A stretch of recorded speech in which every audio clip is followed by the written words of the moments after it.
Buenas tardes, estudiantes, and welcome to our next English class, the second English class for this course. We are studying English 5, and today we're going to open and introduce the second module. I'm very excited about this module. You are going to learn 5 new grammar things, and we are also going to have a look at the next activities that you are going to present. Very good job with the previous activities, those of you who presented them.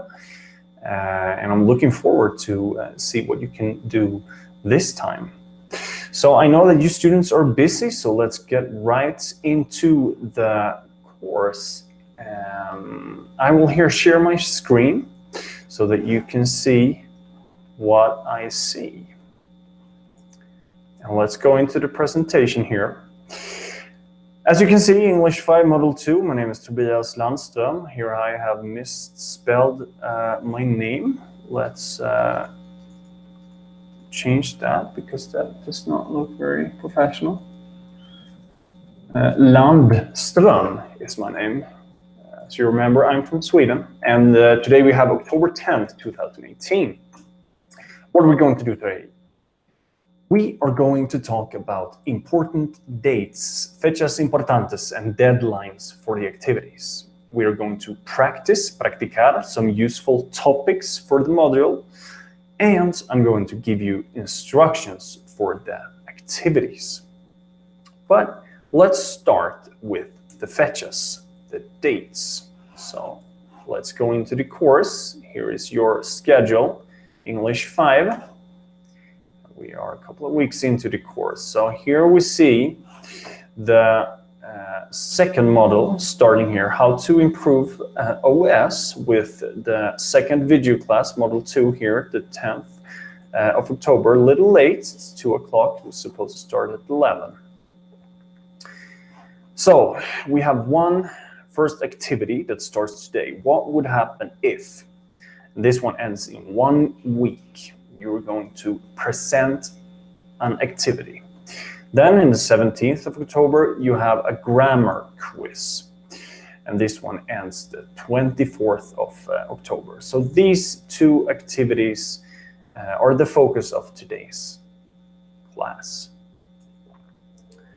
Let's return to the presentation. Here we go.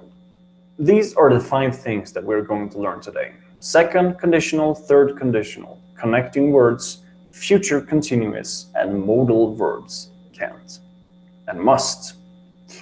Let's get right to it. Second conditional. What is second conditional? The second conditional is used to talk about impossible or hypothetical situations in the future. What is this? I think you are familiar with this. If operative or operating systems did not exist, you would not have a job. A result and a condition. ¿Qué significa esto? One example. If operative systems did not exist, you would not have a job. Si los sistemas operativos no existieran, no tendrías trabajo. What grammar do we need for this? If, si, then, el verbo in past simple, like did not exist, would, you would not have a job. And have es el verbo tener en infinitivo. Okay? Have, you would not have a job. Okay? This is the second condition. The third conditional es un poco diferente. We use the third conditional to talk about a condition in the past that did not happen. ¿Qué significa eso? Una condición, una situación en el pasado que nunca pasó. Let's think about the lottery. The lottery. What would you do if you won the lottery? Or what would you have done if you had won the lottery? We use the third conditional to talk about a condition in the past that did not happen. If I had won the lottery, I would have bought a nice computer. Si hubiera ganado la lotería, hubiera comprado una buena computadora. What do we need to form this? We need if, see, and then the condition, a lottery. We need to form the verb in past perfect. If I had won the lottery. From the verb win, but if I had won the past perfect, I would have bought a nice computer. Would have, and then the verb in the past participle. Do you remember that form? I would have bought a nice computer. This is the third condition. And if you think this is a little difficult, si ustedes piensan que este es un poco difícil, ustedes pueden mirar en el file de PDF. Allí pueden leer mucho más en tu ritmo. Okay? Esa es una introducción. I will introduce the themes today. Very good. Very good. Now we're going to talk about connecting words. Conectadoras. Connecting words, they connect two clauses and they show the relationship between them. Let me show you an example. I ate a lot of fat food because I was hungry. Aquí tenemos dos clauses. I ate a lot of fat food. Este es algo que pasó. Por ejemplo, ayer yo comí mucha comida gordito. También tenemos una otra causa. I was hungry. Yo estaba, como yo tenía hambre. Entonces, esta es una causa. Y por eso usamos because. I ate a lot of food because I was hungry. Ese es un conectador. O otro ejemplo. I did not drink any water with the food, even though I was thirsty. I did not drink any water with the food, even though I was thirsty. Como yo no bebé agua con mi comida, aunque yo tenía sudor. Disculpa mi español, amigos. Tenemos que colaborar un poco aquí. I did not drink any food. I did not drink any water with the food, aunque, even though I was thirsty. Es un conectador también. And here we have a list of linking words. And they can have different purposes. Usos diferentes. Como to give examples, to show contrast, to show similarity.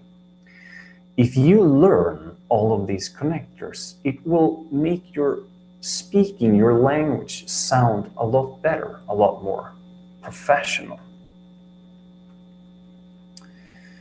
Entonces, continuamos. Future continuous. Future continuous. What is this? Well, first I would like to say that there are two ways of using future continuous. Esto es un poco complicado, pero paciencia y vamos a hablar sobre este tema. First, I will be doing. Will be doing. Second, be going to be doing. Sounds a bit weird, but this is very useful. Por ejemplo, I will be recording my next video class in 2 weeks. Ese es diferente de voy a grabar mi otra video class en 2 semanas. No es lo mismo. Este es más como yo estaré grabando mi próxima video class in 2 weeks. ¿Qué es la diferencia aquí? Podemos mirar 2 ejemplos más. Apple will be launching the new operative system upgrade when it is ready. Apple is going to be launching the new operatives upgrade when it is ready. Lo mismo. You can use both of them.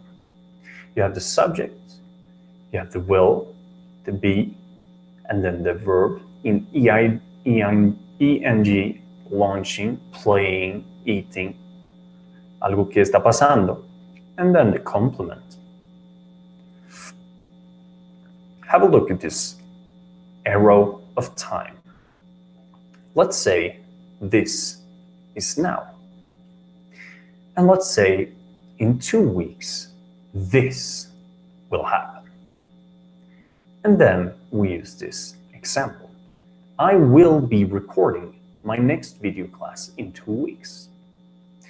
So let's say I am in the present and I tell you that in 2 weeks I will be recording. Es diferente de decir yo voy a hacerlo en 2 semanas. No, en 2 semanas yo estaré grabando mi video. Si me llamas, estoy ocupado. Porque en este momento, este está pasando. I will be recording. This is future continuous.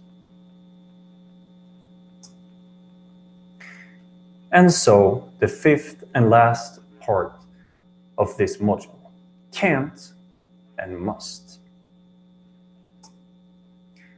We use these modal verbs to say how sure we are about something. For example, every computer must have an operating system to run other programs. Or every human being must tie their shoes every morning. Or all decent citizens must have a job. These are examples of expressions of opinions that we use when we are very sure about something. It must be this way. Or that app can't run in a Mac computer since it does not support free software. Esto es una expresión de opinión también, pero es muy seguro. It can't run. Yo soy seguro en esto. Bueno, ¿qué van a hacer? This was all that I intended to teach today. If you have any questions about this, please just send me an email and we will have a look at it. Now, we're going to look at the tasks. So, let's go back here. Go to contenidos. Go to model 2, actividades. Then we find these 2 activities. The first one starts today. What would happen if? Here, let's see if we can zoom. Apparently we can't zoom. So we can just see what it says here. Well, you're going to talk about a not very successful operating system that you may know about. You should read about this operating system, leer sobre este sistema, and after, in an oral presentation, you should briefly es como corto, present it and mention at least, lo mínimo, 10 frases usando el second and third conditional to tell us some hypothetical recommendations to improve that specific operating system. So, ask yourself the next question. If you had designed that OS, what would you have done or implemented for guaranteeing its success? What would you have done? Entonces, I want you to have a close look at the second and third conditional and then write down 10 sentences of what you would have done if you would have designed that OS. And then I want you to present it in an oral presentation. Upload the video to the forum and you can use Screencast-O-Matic as a tool. And this I want you to upload before October 17th, before 8 o'clock. After that, we have the quiz that is here. And I want you to go into that quiz on the 17th and present it. There's not that much I can say about that. So, going back to the PowerPoint, This was all I had for today. I would like to say thank you for watching. My name is, again, Tobias, and please, any questions, anything, estoy pendiente. So let's go back here. I will stop sharing my screen. And I would like to wish you a very productive and nice week. Thank you for today, and let me know if you have any questions of any kind.